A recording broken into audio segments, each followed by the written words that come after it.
So we'll move to a 2-minute situation. I certainly don't want to make it seem like Seattle should be throwing on every 1st and 10, and it'll get a little bit skewed here because, again, we're in a 2-minute situation. Specifically, I think there's a minute 33 left when Shaheed fields the kickoff and returns it for, I think, 18 yards. So first play of this drive, like I said, Colts are up 13-3, kind of shocking to be able to watch. Thankfully, the player or the site that I use to watch, I'm able to watch 2 games at the same time. So, can see the Lions game and the Seahawks game at the same time. So a lot going on here, and it kind of relates to, again, the dynamic of Pratt being very versatile. He's the will linebacker with the ball on the right hash.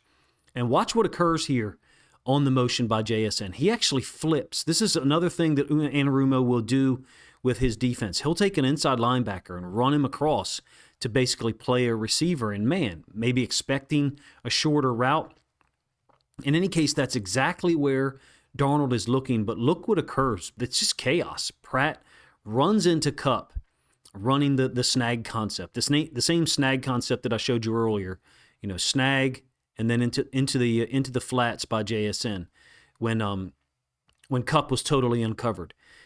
So Pratt was the will. He becomes the Mike set to the field, and collisions Kupp takes that away, number one. So Darnold moves off of it really quick, dodges Zaire Franklin, thankfully, because if you give up a sack there that late in the game or that late in the second quarter, you may have short-circuited this drive altogether. So we're talking about this free rusher here, Zaire Franklin, and Darnold is able to go through the read and then duck underneath of it, dodge the sack attempt, and find Shaheed for 9 yards. I think that's, possibly one of the more important and underrated plays of the entire game. Same play from the end zone angle. So here is Pratt. Again, he's the will linebacker located into the boundary. So that's, to our left of this blue line, but the Seahawks right. And then here's the Mike linebacker, Franklin. He's going to blitz. And that's the only reason I can think why on this motion Anarumo is having Pratt go with that motion, because Franklin is assigned to blitz, and that means Franklin can't. Thankfully, Darnold's quick processing is an asset here in terms of, moving off of Cooper Kupp. In addition, there's a second blitzer. It's a nickel DB who's picked up by the left guard Zabel. So that that's the reason why. That's really the reason why Franklin's a free rusher. It's a 2-on-1 against Gray Zabel. He's fortunate to be able to block one of those guys, recognize it quick enough to block one of those guys, let alone have a 2-on-1. In any case, great play by Sam Darnold. Gets the ball to Shaheed underneath, basically creates a 2nd and 1. Same drive, and this is going to be, as you can see, is JSN for 18 yards. Very next play, in fact, they've gone no huddle. So the ball's in the middle of the field. And this is interesting to me. The Colts are kind of caught in what I would call man up top here with this corner on number 1, which is Shaheed, and then the will linebacker, Pratt, on the running back, which is Charbonnet. And then zone to the bottom.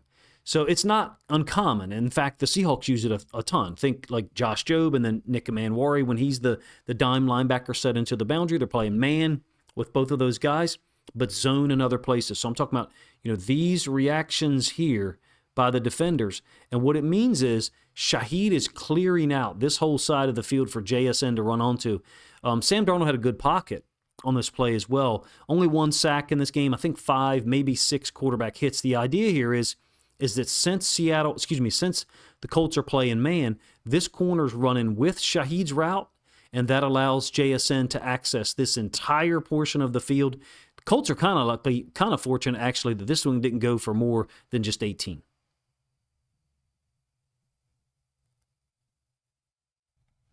Same statement kind of applies here that I just provided, and that they're lucky that more doesn't occur with this completion to Cooper Kupp. It's going to be to the bottom side of our screen. Kubiak's gone jokers. So jokers, if you have your own terminology from a formation standpoint, you probably don't hear that on Madden or college football. But what it means is 2 running backs, one to the left of the quarterback, one to the right, and the quarterback in the shotgun. Almost kind of like a shotgun T. In any case, he's into the boundary. When you get this, you're oftentimes forcing defenses to play zone because you've got wide receiver talent into the boundary. Well, the Colts have got cross man-to-man on the tight end here. I think it's Saubert or Saubet, however you say it. This is a great job, in my opinion, of Zach Charbonnet with a block that really stonewalls Zaire Franklin on a blitz up the middle. And that allows Sam Darnold to get rid of the ball quickly. You can see the hit that Charbonnet lays here. Maybe it's not, chest on chest, and the corner is trying to force a fumble. I feel like the Colts got away with some in this game, to be honest with you. I feel comfortable saying this, that if you were to play them again this week or another time this point in the season, I would expect Seattle to throw the ball more and to throw the ball with a high degree of efficiency. In my opinion, the Colts were occasionally, with the way these guys tackled late, is that they're involved in some kind of cheap shit. And I'm going to give you an example of that here in a moment. We're into I think it's about 38 seconds left as the ball is snapped here late in the second quarter. In any case, here's the routes that are occurring. This is actually what, to me, looks like an obvious defensive pass interference up to the top. It's JSN. There appeared to be some kind of communication between Darnold and all the receivers and the tight ends, confirming something. But in any case, it's an obvious hold to me. It seems clear that the NFL's enforcement of pass interference, whether it's offensive or defensive, or their ability to rule whether something is a catch or a touchdown, is totally compromised. I count 3, maybe even 4 times during this game where you've got quite obviously a ton of contact on the outside in wide open swaths of the field. It's not like there's anything hidden. Look, you've got holds or pass interference that occurs, before the ball gets there, that occurs as the ball gets there. This is like 3. So you've got, first of all, there'll be inside grab and hold. Then the DB will switch arms and now hold with the outside arm, and it's still not called. Maybe I'm crazy. Maybe it was called, but I didn't see it. And these dudes are celebrating like it's a 3rd and 10 to finish the game. It's kind of shocking, the lack of composure, but they got away with it. They got away with it, played a quality brand of defense, and held Seattle to 6 field goals. Finally, this is kind of what I was referencing earlier when I call it cheap shit. It'll be Pratt into the boundary. It's still a creative coverage and usage of him. This is something that Anarumo used to do with him a ton. So first of all, JSN is going to be the guy who gets the football. It's like a low drag from the field down into the boundary. Tight end Barner, kind of like a deeper in cut. Shaheed is on a vertical along with, I think it's Kupp all the way up top. Colts are in kind of like this invert 2, but it's unique, if you ask me, in that, you still have a 4-man rush scheme. But when you say invert 2, it basically means there's, normally you're going to have, you would call it maybe an invert Tampa 2, and someone is running with a vertical. There just doesn't look like there's anyone, to me, doing this, number one. Number two, watch Pratt's drop into the boundary. Basically turning his back to the sideline. Why? It's short time in the half. They want to tackle people and keep them in bounds. You've got vertical by those 2 guys being handled by the corners. So credit Anarumo. He's a creative guy, man. He's just always been so prepared. I do think that at some point in time, you want to look at, trying to work the ball down the field to Shaheed on some vertical stuff. Look at what Jamison Williams and Amon-Ra St. Brown were able to do against this Rams defense. This is kind of what I'm talking about. Another almost a hip drop tackle attempt by 53. The only thing is his legs actually go around JSN, but it looks to me like he's trying to do the same thing he did earlier, which is catch and then swivel.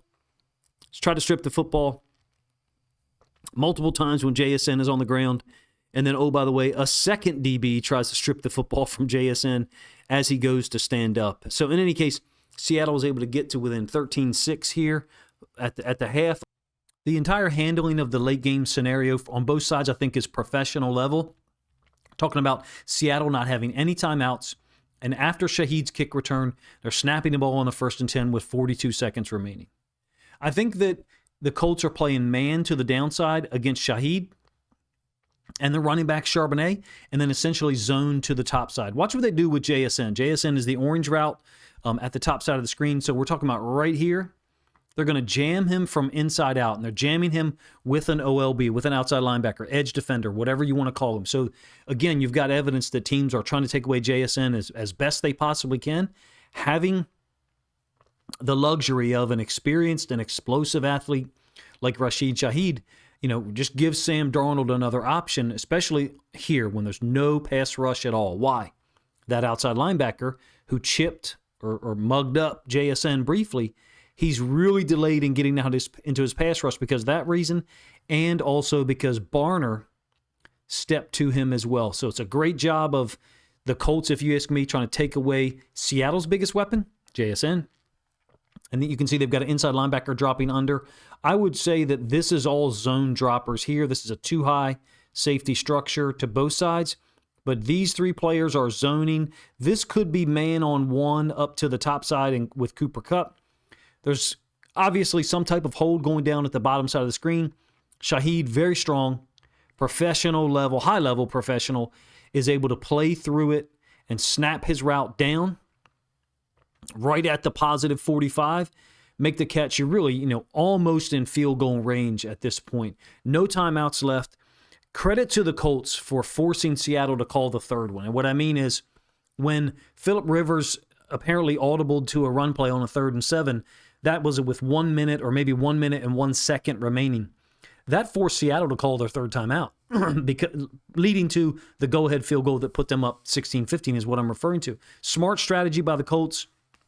Smart by Mike McDonald, in my opinion, to hold on to that third timeout for that third down situation, because if the clock is running, then and you don't have a timeout remaining, then you're at a severe deficit with time remaining. It would be even worse than what we've got here. In any case, with JSN kind of taken out of this route, or at least delayed in his release by the outside linebacker, it's go time. Somebody else has got to make a play. Somebody else has got to be involved.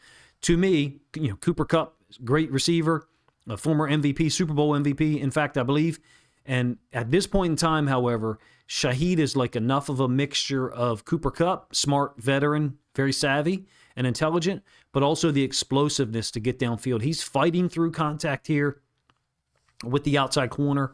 JSN got jammed up, so he's a little bit later getting over the top of this inside linebacker. I think that is Zaire Alexander. And as such, there's no pressure because it's a 3-man rush initially. We're talking about right here. Seattle's done a great job on this play and the ensuing one that I'll show you from a pass pro standpoint. Shaheed, clean win. I think he's being held on the route, somewhere in this area here near the top of the numbers. Darnold works from right to left. JSN coming back to Shaheed. I think that was obviously his first two and probably only two options on most of these plays in the final sequence. As professional and high level as I think the administration of the late game scenario was, from a Colts perspective, I'm not a huge fan of this one. I don't think this is who they are. I don't think this is what they're good at, but Lou Anarumo is a great teacher. I talked about it briefly last week in momentarily previewing the Colts matchup. He's a defensive coordinator that I have a ton of respect for from his time spent with the Bengals in the AFC North. This is a great job of blitz pickup by the Seahawks offensive line, and then their tight end running back combo. I think it's Barner and Charbonnet. So Charbonnet just literally sticks his helmet in the chest or the chin of this blitzer, number one, and number two, Barner is up top handling his guys well. There's a free rusher. There's going to be, if they bring 7 or 6, even in this case, and they drop 2 guys out. It's a mug look, stick split zero, whatever people want to call it. Great job, in my opinion, of Darnold getting the football out here. And also Shaheed recognizing what was happening to the inside, talking about he's looking in here, seeing all the traffic, the mug, I call it a mug look, 6+0 sometimes, whatever you want to refer to it as. Shaheed understands the assignment. He understands we just got to get in field goal range here. I don't think this is who the Colts are. And what I mean is this guy's playing with so much depth and cushion because he knows he can't cover Shaheed deep. And so as a result, this is a great play from a Seattle standpoint. It's there for them consistently if they wanted to, if Indianapolis showed that look. I do want to give you the pass pro and kind of some appreciation of it. Again, this is after a spike occurred between the first catch by Shaheed for 17 yards and this one, which goes for 8. Seattle, again, with no timeouts, had to hurry up to the line and spike it. I think we got 29 seconds left here. I don't think this is their jam. I don't think this is what the Colts major in, but Anarumo has shown it before, even with a Bengals team that I didn't think was great at it. but they react and they're very well trained. From a personnel standpoint, however, they couldn't get away with doing this repeatedly, if you ask me, without getting beat by guys like Shaheed or JSN. So how does Seattle handle it? First of all, tight end is going to step to this overload of 2 or 3 defenders here. You would have to assume at least one of which is going to be blitzing. Running back working across Darnold's face. He'll step up to the inside. You can see Charbonnet taking his face mask, his helmet, putting it right in the chin of that blitzer, stops him cold, stands him up. And then the way the offensive line is handling this, they're working in the opposite direction. So Cross is working to the edge defender. I think it's Latu. Zabel would step to Franklin, who actually drops out, and then Zabel finds work with the center on this nose tackle. I think Bradford's guy drops out as well, and then Lucas is handling the guy directly over top of him. I may have had those 2 guys switched out. I did. 51 actually dropped out as well over top of Lucas. But you get the idea. I drew the scheme up here. The way they handled it was expert function, giving Darnold the ability to immediately look to the backside. In this case, it's Shaheed. JSN over the top, perhaps later. Let's say for whatever reason the corner totally takes that away, then Darnold maybe has a second option to try to work this over top of Zaire Franklin for a big gain somewhere in that area, because there's no safeties at all playing deep on the play. It's a spectacular job, in my opinion, of pass pro, and you can see how much Shaheed is won by. Again, there's no help at all for this corner, and he knows the athletic ability and the explosiveness of Shaheed. So he had to give him that space. Here's your free rusher, obviously generated off the edge, but it's the longest distance, the longest amount of space or steps that someone would have to go to get to Sam Darnold. I feel like they did a pretty good job here. I recognize that others, may not have the same evaluation. I didn't get a chance to watch the game live. Like I said, watched it on broadcast Sunday night and late Sunday night, and these 2 plays, I thought, from a Seahawks perspective, high-level end-of-game procedure with their defense, calling the timeouts, having confidence that you would get that stop and force them into a field goal, and then no panic at all in Sam Darnold or Rashid Shaheed in generating these 2 plays, these 2 big gains off the left side, combining for 25 yards.